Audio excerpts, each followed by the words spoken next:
ఉదయగిరి ప్రభుత్వ కార్యాలయాల్లో 80వ స్వాతంత్ర్య దినోత్సవ వేడుకలు ఘనంగా జరిగాయి. ఉదయగిరి తహసీల్దార్ కార్యాలయంలో, ఎంపీడీఓ కార్యాలయంలో జాతీయ జెండాను ఎగురవేసి వందే మాతరం గేయాన్ని ఆలపించారు. నియోజకవర్గ ఎమ్మెల్యే కాకర్ల సురేష్ ఎంపీడీఓ కార్యాలయంలో జరిగిన స్వాతంత్ర్య దినోత్సవ వేడుకలలో పాల్గొన్నారు. వివిధ పాఠశాలల్లోని విద్యార్థులు ఆలపించిన గేయాలు, సాంస్కృతిక కార్యక్రమాలు అలరించాయి. అనంతరం ఎమ్మెల్యే విద్యార్థులకు బహుమతులు అందజేశారు.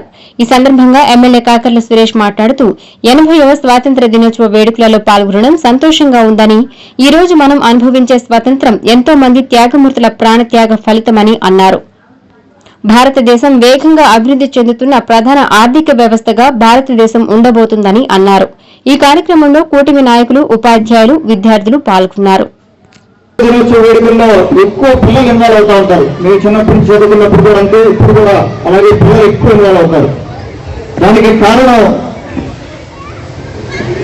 ఇంత కష్టపడి తెచ్చుకున్న స్వాతంత్రం, సేఫ్ ఇండియాని భావితరాలకి అందించాల్సిన బాధ్యత నిర్వహించడానికే మనము జెండా పండుగ 2 చేసుకుంటాం. జనవరి 26, ఆగస్టు 15. ముఖ్యంగా పిల్లలతో ఎక్కువ సెలబ్రేట్ చేసుకోవడం జరుగుతుంది. మీ అందరి మీద కూడా బాధ్యత ఉంది. కొంతమంది 1947 తర్వాత స్వాతంత్రం వచ్చిన తర్వాత పుట్టిన మనం అందరం కూడా దాదాపు మనకు ఆ కష్టం తెలియదు.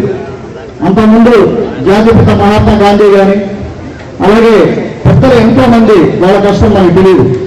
కానీ వాళ్ళ బుక్స్ ఉన్నాయి. వాళ్ళు ఏ కష్టపడి మనకి ఈ స్వాతంత్రాన్ని తెచ్చారో బుక్స్ ఉన్నాయి. ఈ రోజున మనకు టెక్నాలజీ అందుబాటులో ఉంది. ఎన్నో పిక్చర్స్ ఉన్నాయి, అలాగే ఎన్నో వీడియో క్లిప్స్ ఉన్నాయి. దయచేసి పిల్లలందరూ కూడా మనం ఏ స్టేజ్ నుంచి స్వాతంత్రం తెచ్చుకొని ఇక్కడికి వచ్చామని చూస్తే మన బాధ్యత కూడా మనకు ఒకసారి గుర్తు వస్తుంది. మనం ఎంత బాధ్యతగా ఉండాలి, ఎంత డిసిప్లిన్ గా ఉండాలి, భావి తరాలకి సేఫ్ ఇండియాని మనం అందించాలంటే మన మీద ఎంత బాధ్యత ఉంది అనేది మీకు అందరికీ ఒకసారి గుర్తించే పరిస్థితి. దయచేసి డిసిప్లిన్ చాలా ఇంపార్టెంట్.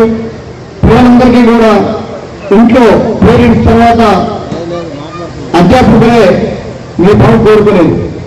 నాకు తెలిసి పేరెంట్స్, అధ్యాపకులు కాకుండా మీ బాగు 100% మీ బాగు కోరుకునే వాళ్ళు ఈ భూమి మీద ఎవరుండరు. మీకు స్కూల్కి వచ్చాక అధ్యాపకులను గౌరవించడం, ఇక్కడ పద్ధతులు పాటించడం, డిసిప్లిన్ గా ఉండడం, టెక్నాలజీని వాడుకోవడం, అంటే ఎంటర్టైన్మెంట్ అది ఉంటుంది కొంత, కానీ మీకు ప్రతి ఒక్కటి కూడా అందుబాటులో ఉంది ఈ రోజున టెక్నాలజీ. అవన్నీ కూడా అందిపుచ్చుకొని గౌరవ మోడీ గారి నాయకత్వంలో మనం ఖచ్చితంగా 100 ఏళ్ళు ఉండేసరికి భారతదేశం డెఫినెట్ గా టాప్ 2లో కానీ టాప్ 3లో కానీ ఉండే పరిస్థితి.